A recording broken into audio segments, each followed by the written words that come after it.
O assunto que a gente vai tratar agora, audiência, teve seu primeiro capítulo, seu primeiro episódio em Honduras, quando, de uma forma venal, ao desejo do Departamento de Estado dos Estados Unidos, José Manuel Zelaya foi afastado, derrocado do seu legítimo governo pela primeira lawfare, digamos assim, na América Latina, ou pelo primeiro lawfare. Ou seja, que é isso?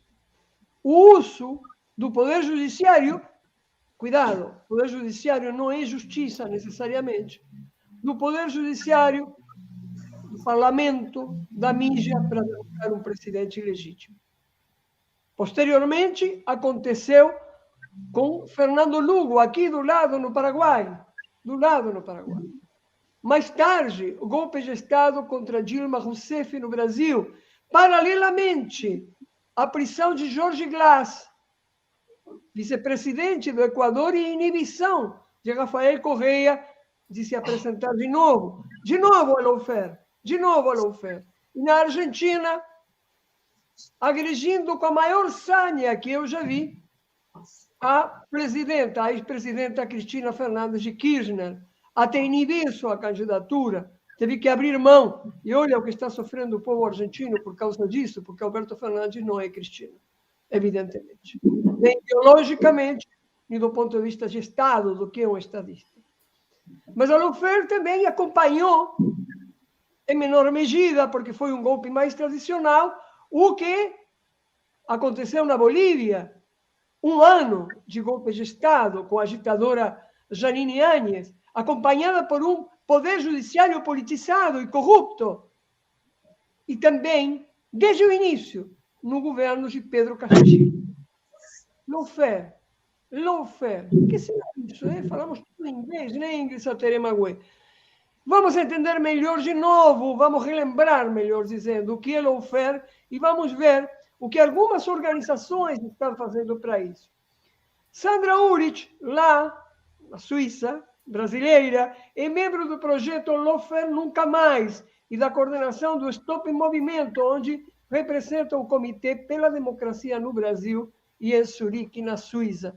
É a ela que estamos recebendo. Bom dia, Sandra. Boa tarde para ti lá, com esse calorão terrível que nos mostrou o professor Sérgio Rossi, agora de Barcelona, está acontecendo na Europa. Como estás? Boa tarde, Raul. Boa tarde, Ingrid. Boa tarde, audiência. Boa tarde, meu povo aqui na Suíça. Boa tarde, meu povo aí no Brasil. A gente está aguentando o calor, resistindo, porque a gente é brasileiro e não desiste nunca, mas está difícil. Está quente, está muito quente. Ingrid. Bom dia aqui no Brasil, né, Sandra? Boa tarde aí. Sandra, eu não estava muito ligada no nome, porque a gente vai vivenciando tudo o que está acontecendo, né? E de uma forma muito entendendo realmente o que vai acontecendo, que nós fomos colocados como inimigos, né? Fomos escolhidos. E aí, quando eu falo fomos escolhidos, aí aqui não está a Ingrid entrevistadora, né? Agora o Raul vai me matar com isso. Mas eu falo enquanto povos indígenas, né?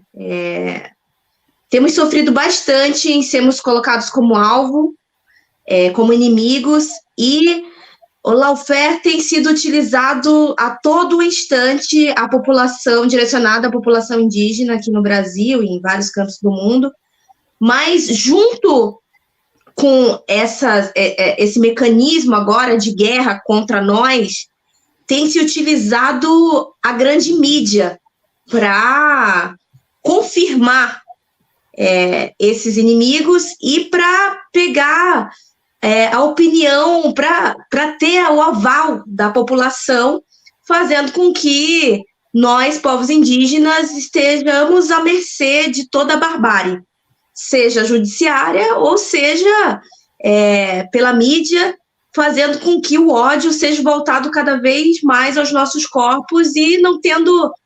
A gente tem falado isso, acho que alguns dias no programa aqui, sem mobilização nenhuma, né, no nosso país.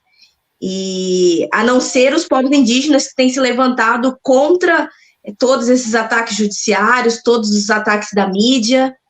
E eu queria escutar de você qual é o que isso vai nos levar, né? Essa aceitação, essa legitimação dessa perseguição jurídica que é apoiada aí pela grande mídia. Olha, Ingrid, Raul e toda a nossa audiência. Primeiro que o nome, a palavra lawfare, é uma palavra em outra língua que dificulta no nosso país e também na América Latina a compreensão do que seja. E aí a gente começa por precisar explicar exatamente o que ela, pelo menos o que ela significa, porque nós teríamos que ter vários programas para tratar disso. Mas aí eu convido essa audiência para ir visitar os nossos programas às terças-feiras, chamado Lawfare Nunca Mais, lá no canal do Stop em Movimento, que foi o Stop Bolsonaro Mundial, e como nós não queremos usar o nome do Satanaro mais, nós tiramos e precisamos mudar as peças, mas nós falamos disso com mais profundidade todas as terças. Pois bem, os povos indígenas, os quilombolas, as pessoas negras, as pessoas homoafetivas, as populações pobres do nosso país e do mundo inteiro são os alvos do lawfare, os alvos finais do lawfare. Mas isso é uma rede, foi uma rede criada, e como bem disse o Raul, que foi inaugurada em Honduras, mas também no Congo, mas também em outros países que a gente nem sabe, nem fala, mas vamos ficar de América Latina e Brasil exatamente para desestabilizar os nossos processos democráticos e, sobretudo, atacar políticas sociais que beneficiem e fortaleçam os nossos povos mais vulneráveis, que, sabidamente, são a maioria das populações, não só no nosso país, não só na América Latina, mas em todo o mundo. Então, é preciso dizer que, trazendo para o Brasil, o lawfare é o uso ilegal e abusivo das leis e do poder do sistema judiciário que, através de maus agentes públicos, é importante que se frise que existem bons agentes públicos no sistema judicial, e junto com a especularização da mídia, que você também citou, Ingrid, eles usam as leis e a boa-fé da população que acredita que essas pessoas são pessoas sérias para demonizar, perseguir, torturar, destruir pessoas escolhidas como inimigas. E no nosso país, essas pessoas são pessoas que estão imbuídas da tarefa de executar políticas públicas que ajudem, que atendam às demandas da nossa população mais vulnerável. Então, quando você fala, Ingrid, das perseguições sofridas pelos povos indígenas, essas perseguições sofridas pelos povos indígenas e também por todas essas populações vulneráveis que eu acabei de citar, elas são o objetivo final do lawfare. O que acontece na Organização dos Povos Indígenas? Eles desmontam por dentro das instituições. Por exemplo, a FUNAI tem um gestor que é inimigo dos indígenas. O nosso companheiro Bruno e o nosso companheiro Dom, os dois foram brutalmente assassinados e eles fizeram corpo mole sequer para procurar essas pessoas. Nós sabemos que quem encontrou primeiramente os corpos desses nossos companheiros foram os indígenas que estiveram lá se expondo, inclusive, naquele momento de extremo perigo, e ele não passa, para poder descobrir o que aconteceu com os nossos companheiros. Isso é brutal. E tudo isso que a gente está vivendo passa por esse desmonte por dentro das instituições, infelizmente, com agentes do sistema judicial que contribuíram com o dedo norte-americano, isso precisa ser dito o tempo todo, e que usam pessoas que se servem de instrumento para desmontar o nosso país. São lesa-pátria, e eu, você, Raul, Ingrid, todos nós juntas e juntos, estamos lutando e resistindo para desmontar. Por isso o projeto Lawfare Nunca Mais, que eu preciso explicar rapidamente, estou falando muito, mas eu só preciso explicar que ele não nasceu do nada. Ele foi inspirado através da perseguição do companheiro Henrique Pisolato, que não sei se vocês conhecem, que é o eixo orientador a coluna vertebral do mensalão, que nós chamamos de Mensalão Mentirão. Criamos um programa no nosso canal Stop Bolsonaro Mundial, na época, para manter essa discussão acesa, e se chamava Stop Perseguições. E nesse ano de 2022, nós criamos o projeto Lawfare Nunca Mais, mudamos o nome do programa para isso, estruturamos um site que está à disposição de vocês, que chama lawfarenuncamais.org, onde vocês podem ter muito material informativo sobre o tema e sobre os casos emblemáticos que a gente escolheu, que daqui a pouco eu posso, talvez, falar um pouquinho deles. Desculpa. Então, falar tanto. Sandra, o Departamento do Estado norte-americano tem criado heróis, tem criado seus supermans dentro do Poder Judiciário. No Brasil, obviamente, Sérgio Moro, Deltan Dallagnol, na Argentina, Cláudio Bonagio, e assim, em cada país criou umas, duas figuras e tentou potencializá-las com alguns setores da mídia, inclusive para ocupar ministérios, presidências do país. Vide, por exemplo, a carga publicitária que a Globo deu em minutos, em horas gigantes, a Sérgio Moro aqui neste país, do mesmo jeito fazia a TN, Clarim na Argentina, com Cláudio Bonagio e por aí vai. Não tem tido fortuna nem lá, nem cá, nem em outros lugares, mas, de alguma maneira, interferiu esse lawfare, o beneplácito do Poder Judiciário, nas eleições e nos processos democráticos dos países. Ou alicerçando golpes, pré-golpes, ou diretamente inibindo a possibilidade de algumas pessoas, como é o caso do Lula da Silva, como é o caso de Rafael Correa, de Evo Morales, assumirem, por via eleitoral, a presidência do país. Quais são os casos mais emblemáticos que esses personagens nefandos, ao qual acrescentaria o sem-vergonha secretário-geral da OEA, e isso de sem-vergonha vai por minha conta, lastimavelmente meu conterrâneo Luiz Almagro. Quais são 2, 3 casos mais emblemáticos, pelo menos na visão do coletivo de vocês? Sandra? Olha, Raul, o caso mais conhecido no nosso país é o caso do Lula, que foi revelado nos seus detalhes através do excelente trabalho do Delgatti. Para mim, um herói nacional. Esse sim, um herói nacional. Mas, fora desse âmbito, dessas pessoas conhecidas que aparecem na mídia, nós temos pessoas simples e comuns que no nosso país a gente espera poder contabilizar, mas que somos seguramente mais de 2.000 pessoas. Porque a Lava Jato não só implementou através da luta para alcançar o Lula, que, na verdade, a gente tem toda a condição documental de provar que o Mensalão Mentirão serviu de laboratório para a Lava Jato. A Lava Jato tinha por objetivo tirar do poder o Partido das Trabalhadoras e dos Trabalhadores e impedir que o processo de ascensão social no nosso país alcançasse o seu ápice. Estávamos no caminho, mas as pessoas que nós, do projeto, selecionamos como casos emblemáticos, cujas características das suas perseguições são idênticas ao do Lula, com objetos distintos, são pessoas que são comuns, que não têm o poder aquisitivo de se defender e nem de aparecer na mídia. Essas pessoas somam mais de 2.000 pessoas e nós escolhemos 4 casos. O caso da companheira Márcia Lucena, ex-prefeita da cidade do Conde, na Paraíba. O caso do companheiro pastor presbiteriano Luiz Sabanai, que participou do governo federal dentro do Ministério da Pesca e da Aquicultura.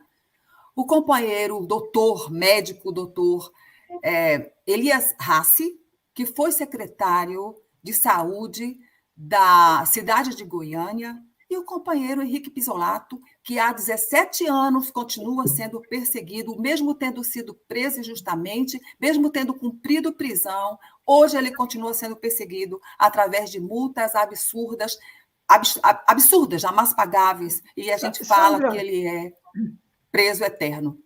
Sandra, antes da próxima pergunta, eu queria também dar os bons dias para José Álvaro Cardoso, que é uma das pessoas que mais trabalha esta temática a partir de sua análise econômica aqui no JDT. Luiz Sabanai é amigo pessoal meu, há 30 anos. E Luiz Sabanai, eu saí do Partido dos Trabalhadores em 2002, não pertenço mais à sigla desse ano, já há 20 anos, mas a relação com o Luiz Sabanai de amizade tem tido continuidade. E eu queria que explicasse um pouquinho também nessas pessoas menos conhecidas e que certamente passaram prisões muito piores que o Lula ainda, muito piores, qualquer privação é terrível, mas no caso do Luiz Sabanai, ele foi submetido à tortura e outros vejames. Uma coisa dolorosíssima que interferiu profundamente, inclusive, na sua vida familiar, no seu cotidiano, nas suas relações afetivas. Nós fomos companheiros do orçamento participativo na década de 90 aqui em Florianópolis. Daí, da coordenação desses projetos, vem nossa relação afetiva. Como é de grave essa prisão, produzida pela lawfare, produzida por esse poder judiciário a serviço da política? Qual é a gravidade? Todos os casos são como o do Sabanai, o que eu conheço do Sabanai, é isso? Sim, todos os casos são como do companheiro Sabanai, de pessoas que estavam envolvidas no momento do governo, dos governos petistas, em projetos sociais de fortalecimento e das comunidades, das populações mais vulneráveis. Ele é pastor independente. É importante dizer que Luiz Sabanai, é pastor presbiteriano independente. Sim. Isso. Deixa eu falar do Sabanai, mas os casos são muito semelhantes e eu fiz um resuminho de cada um deles para que vocês tenham uma ideia dos 4 casos. De toda forma, uma coisa um pouco mais detalhada se encontra no nosso site www.lawfarenuncamais.org. A Sofia já coloca aí. Sofia já coloca. Isso, seria muito legal se a Sofia fizesse, porque as pessoas podem ter acesso depois. Fantástico, isso. Mas era legal também colocar o link para que as pessoas tivessem acesso. Já será colocado. Já será colocado. Pois bem, no caso do Sabanai, que tem 55 anos hoje, ele perdeu 43 dias da sua vida no pior presídio do país, sem saber sequer o motivo da sua prisão. Como sempre, a Polícia Federal chega batendo e quebrando tudo, às 6 da manhã, a pessoa pula da cama e é surpreendida com a brutalidade de ter a sua casa e os seus pertences revirados, sem uma explicação e sem um documento que pudesse justificar aquela situação. Bem, ele enfrentou processos judiciais nos últimos 5 anos para, no final, ele ser inocentado por absoluta falta de prova. Pois bem, o teólogo e pastor presbiteriano, há mais de 30 anos, ele integrou o governo do PT no Ministério de Pesca e Aquicultura, à frente de um programa de resgate e valorização de pesca artesanal de subsistência que beneficiou mais de 1 milhão de famílias. Esse foi o crime. Mas a desculpa foi que um dia um barquinho pesqueiro no meio do mar, por acaso, trouxe na sua rede um tubarão. A partir de uma denúncia anônima, né, isso gerou todo o constrangimento. Foi criado um procedimento por ordem do Ministério Público Federal e Ambiental e a licença nacional e internacional prevê que pescas de espécies como um tubarão, elas são acidentais e, portanto, não são um crime, mas a localidade aonde eles prepararam essa armadilha criou uma lei própria. E nessa lei própria, esses animais, uma coisa dessa natureza, é estabelecido crime. Pois bem, por causa disso, a vida do Sabanai foi destruída, porque ele foi envolvido, essas coisas nunca são com uma única pessoa, eles desenvolveram um grupo de pessoas a nível nacional, criminalizando o Ministério do Meio Ambiente, aliás, através do Ministério do Meio Ambiente, criminalizando as atividades, diversas atividades que estavam sendo realizadas em benefício da população no Brasil inteiro. E, claro, a mídia detonou, a mídia mostrou o tempo todo essas pessoas como corruptas, porque sempre a mesma coisa, elas são acusadas de participar e integrar uma organização criminosa, da mesma forma que foi feito com o PowerPoint do querido, inesquecível, satânico Dallagnol. Então, é exatamente assim que eles destroem. Mas nós conseguimos, por exemplo, numa conversa que nós tivemos inicialmente com o Sabanai, uma coisa que ficou muito forte na minha cabeça, nós não nos conhecemos pessoalmente, tá, gente? Eu estou aqui na Suíça e a gente nunca se viu. A gente está nessa luta, mas a gente nunca se viu. Então, ele disse assim, sabe, o que mais me dói é que, seja lá o que eu fizer e onde eu estiver, eu sempre terei a tarja na testa de condenado. De condenado não, de corrupto. Condenado ele não foi. Então, depois de 5 anos de perseguição, sai o resultado de que nada foi encontrado, de que ele é inocente. Mas a mesma mídia que alardeou e fez e aconteceu para fazer com que a população, você que está assistindo a gente, clame por justiça e condene sem provas pessoas que eles acusam, ele não teve a mesma chance de dizer, olha, vocês estavam errados. Assim como Lula também, né? Sandra, nesse sentido, para a gente continuar nesse fio, queria te fazer essa pergunta, né? A gente sabe que quando a gente fala em mídia, a gente está falando também da onde a maioria das pessoas tem acesso, que são as redes sociais hoje, né? E o compartilhamento de informações é muito grande, né? E o Lawfare se utiliza dessa mídia para condicionar, né, as pessoas, os pensamentos, os julgamentos, e é importante, quem está nos assistindo, nos escutando, é que sem qualquer base, né, fático-processual disso, porque o que aconteceu com o ex-presidente Lula é exatamente isso, né, as pessoas, houve todo o processo, ele foi inocentado de todos os processos, mas até hoje a gente sabe que as fake news são totalmente direcionadas para fazer julgamentos deslacerantes mesmo, né? Que não tem nada a ver, é muito maior do que foi feito juridicamente, né? Então, como é que vocês têm analisado essa utilização dessa mídia, dessas redes sociais, que estão apelando para o emocional de leitores, de ouvintes, né, de espectadores? A que caminho isso está nos levando? Ingrid, é bom falar que o nosso projeto, além de ter escolhido esses 4 casos emblemáticos de pessoas comuns que não têm condições econômicas e nem visibilidade, como essas grandes, como Lula, de se defender, nós também temos um objetivo. Aliás, não, vários. Um deles é conversar com a população para explicar que o Lawfare está na nossa vida cotidiana, porque o gás que aumentou, porque a escola que não existe, porque a saúde que nós não temos acesso, a moradia, o salário digno, tudo isso é efeito e produto dessa loucura e dessa perseguição chamada Lawfare. Mas a questão, dentro do nosso projeto, a gente prevê um processo de identificação e neutralização do Lawfare, que só é possível através de uma legislação capaz de criminalizar os atos do sistema judicial que sejam lesa-pátria nesse nível do que nós assistimos e que nós conhecemos do Moro, mas existem muitos agentes que são capazes de fazer coisas absurdas, como essa senhora delegada, por exemplo, recentemente, sobre o caso do companheiro Marcelo Viana, que tem a cara de pau de dizer que o crime que foi feito por aquela criatura que vive ainda bem, de que não foi político. Isso é distorção absurda, não só da lei, mas também da nossa opinião, da nossa capacidade de compreensão das coisas. Então, nesse aspecto, também é necessário que a gente regulamente a mídia, para que também a gente possa, através dessa regulamentação, criminalizar e levar a juízo, com todos os direitos, naturalmente, de defesa e de comprovação. A gente não defende que as pessoas sejam injustamente presas e que sejam condenadas, mas a gente defende que elas obedeçam às regras, assim como todas nós e todos nós precisamos obedecer.